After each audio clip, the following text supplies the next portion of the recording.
Hello everyone. तो इस part के स्टार्ट में चुआन देखता है कि लूसी को कुछ गार्ड्स हैं जो पकड़कर ज़बरदस्ती साथ ले जाने की कोशिश कर रहे हैं। उसे लगता है कि कोई इसे किडनैप कर रहा है, तो वो उसे बचाकर वहाँ से भगा के ले जाता है। लेकिन बाद में उसे मालूम पड़ता है कि ये कोई और नहीं बल्कि लूसी के डैड के भेजे हुए गार्ड्स हैं। एक्चुअली वो अपने डैड से मिलने से अब घबरा रही थी, क्योंकि वो नहीं चाहते थे कि उनकी बेटी म्यूजिक को अपना प्रोफेशन बनाए, और इसी सिलसिले में वो उससे बात करना चाहते थे। उसे डर लग रहा था, तो चुआन उसे याद कराता है कि एक दफ़ा हम अम्यूज़मेंट पार्क में गए थे। वहाँ पर पेंडुलम राइड से हम दोनों बहुत डर गए थे, लेकिन अब अपने डर को भगाने के लिए हम दोनों पहले जाकर वो राइड लेंगे। जब डर हट जाएगा तो उसके बाद तुम्हारे डैड से मिलेंगे और सारे हालात का मिलकर सामना करेंगे। जब वो दोनों वहाँ पर जाते हैं तो लूसी काफ़ी डरी हुई थी। उसे लग रहा था कि ये राइड करके वो मर ही जाएगी। इतने में ऊपर से लूशियन भी वहाँ पर आ जाता है, और वो और भी कैलकुलेशन कर कर के उन्हें हर राइड से डराता है कि इस राइड पर गिरकर मरने से 5 to 8 सेकंड्स लगेंगे, जबकि उस वाली राइड पे 10 से 12 सेकंड्स। उसके बाद वो दोनों डरते डरते किसी तरह से हिम्मत करके उस राइड पर बैठ ही जाते हैं और फिर वो राइड लेते हैं। जबकि लूशियन वहाँ पर सैड बैठा एक बेंच पर उदास हो रहा था, क्योंकि उसके साथ कोई भी नहीं आया था। वे को आज एक्स्ट्रा स्टडीज़ करनी थी। फिर वो अपने बचपन के दिनों को याद करता है कि उसके मॉम डैड की बजाय कोई केयर टेकर उसको अम्यूज़मेंट पार्क में लेकर आया करता था, और इसी वजह से वो सैड हो जाता था। इतने में वहाँ पर बेयर के कॉस्ट्यूम में कोई उसके पास आता है और उसको एक ऑफ़र देता है कि आज के दिन में तुम्हें सिलेक्ट किया गया है, ये बेयर तुम्हारे साथ फ्री में घूमेगा। लेकिन उसे देखते ही अंदाज़ा हो जाता है कि बेयर के अंदर कौन हो सकता है। वो बहुत खुश उस बेयर के साथ दिन बिताने के लिए चला जाता है। जबकि दूसरी तरफ जब वो दोनों गाइस राइड से उतरते हैं तो लूसी तो बहुत खुश होती है। उसे लग रहा था कि वो एकदम हवाओं में है और अब इस टाइम पर कुछ भी कर सकती है। जबकि चुआन वो उसका साथ देते देते बेचारा बहुत बुरी हालत में पहुंच गया था।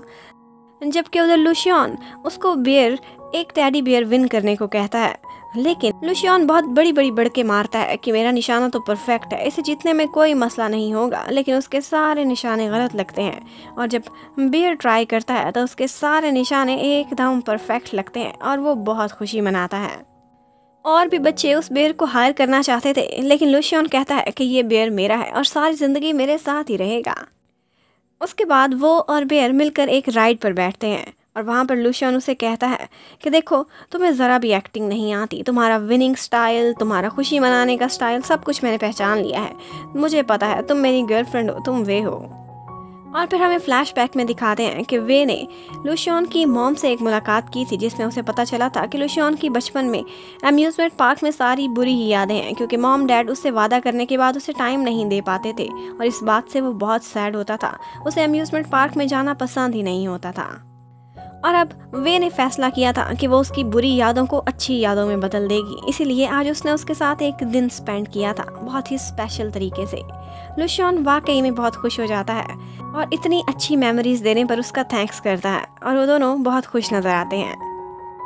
उधर लूशियन को दिखाते हैं कि उसके डैड एक गैंगस्टर ज़्यादा और बिजनेसमैन कम लगा करते थे। उनके शौक ही कुछ इस टाइप के थे। एक बॉक्सिंग रिंग भी उन्होंने बनाया हुआ था। चुआन लूसी का साथ देने के लिए वहाँ पर चला तो जाता है, लेकिन फिर बहुत डरता भी है, क्योंकि उसके डैड को लगता था कि ये चुआन ही है जिसने मेरी बेटी को म्यूजिक की साइड पर जाने के लिए इनकरेज किया है। बाद में वो दोनों डैड और बेटी अलग में बात कर रहे होते हैं, तो चुआन को ऐसी फीलिंग आती है कि जैसे वो अंदर जाकर लूसी पर डोमेस्टिक वायलेंस कर रहे होंगे। वो उन गार्ड से डरता डरता हिम्मत करता हुआ अंदर जाता है और कहता है कि सारा कुछ मैंने किया है, बेशक मेरी खाल उधेड़ दें, लेकिन लूसी को कुछ ना कहें। जबकि लूसी वो अपने डैड के साथ एक बेट लगाकर जीत चुकी थी और कहती है कि अब आप मुझे म्यूजिक और उसके डैड वादा करते हैं कि ओके, मैं तुम्हें म्यूजिक में जाने से नहीं रोकूंगा, लेकिन शर्त यह है कि तुम अपनी फैमिली बिजनेस से एक पैनी भी नहीं मांगोगी, अपना खर्चा आप खुद ही उठाओगी। अब लूसी इंडिपेंडेंट हो गई थी, गरीब भी काफ़ी हो गई थी, लेकिन उसकी खुशी फिर भी देखने वाली थी। और उसका वो नूडल्स वाला रेस्टोरेंट वो भी आजकल अच्छा नहीं चल रहा था, पर फिर भी वो काफ़ी खुश थी। दूसरी तरफ हमें दिखाते हैं कि चुआन का नेशनल टीम में सिलेक्शन के लिए जल्द ही एक मुकाबला होने वाला है, लेकिन उसका कोच बताता है कि उसकी मेंटल कंडीशन आजकल ठीक नहीं, वो 2nd या 3rd ही आ रहा है। वे उसके कोच से बात करके एक दिन की छुट्टी लेती है और फिर अपने भाई को साथ लेकर जाती है और उसे अपना खेल दिखाती है, और बातों बातों में कहती है कि मैं ईयर 2022 से आई हूँ। 28 ईयर्स की हूँ मैं, और मैंने फ्यूचर के बारे में बहुत कुछ देखा हुआ है। ऐसे ही थोड़ी मैं हमेशा लुशियन को हराती आ रही हूँ, हमेशा मैं फॉरएवर नंबर 2 होती थी, और अब मैं तुम्हारी भी हेल्प करूँगी। और फिर उसे फ्यूचर के बारे में चुआन के बहुत सारे क्वेश्चंस के जवाब भी देने पड़ते हैं। गेम ऑफ थ्रोन्स में क्या हुआ था, उस एथलीट को क्या हुआ था, किसने कब गेम जीती, वो सारा कुछ बताती है। लेकिन वो सभी सैड न्यूज़ थी चुआन के लिए।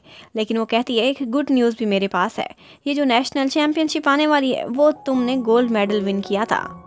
चुआन उसकी बातें सुनकर एकदम एक्टिंग करने लगता है, कहता है कि तुम्हें लॉ पढ़ना ही नहीं चाहिए था, लगता है तुम्हारा दिमाग सटक गया है।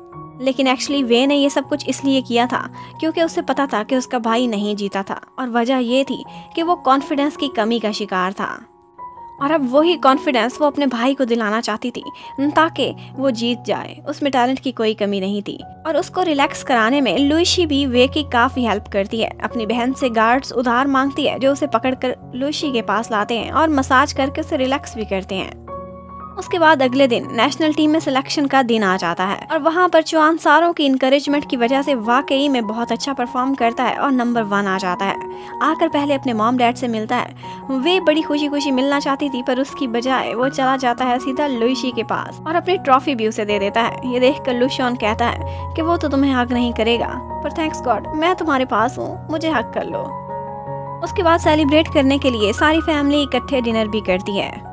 मॉम डैड को ऐसा लग रहा था कि जैसे लुइशी वो हमारे बेटे चुआन की गर्लफ्रेंड बन चुकी है, लेकिन अभी तो असल में ऐसा कुछ भी नहीं था। और उसके बाद वो अपनी बेटी वे से पूछते हैं कि इस साल तुम नेशनल बार एग्जाम में अपीयर होने वाली हो। लेकिन वे को एकदम यादें आती हैं कि वही एग्जाम देने के लिए वो ईयर 2014 में जा रही थी कि उसके भाई ने आकर खबर दी थी कि उसके डैड की डेथ हो गई है, और उसके बाद से वो एग्जाम वो कभी भी पास नहीं कर पाई थी। वो झूठ बोलती है, कहती है कि इस साल तो मैं वो एग्ज़ाम ही नहीं देने वाली, मैं अगले साल दूंगी, क्योंकि उसे अपने डैड की फिक्र हो रही थी कि अभी फिर इस दफ़ा उनकी डेथ ना हो जाए वो एग्ज़ाम देते हुए। वो उनके साथ ज़्यादा से ज़्यादा टाइम बिताना चाहती थी। वो यही सोच रही होती है कि ये पार्ट यहाँ पर ख़त्म होता है। Thank you for watching, stay connected, bye bye.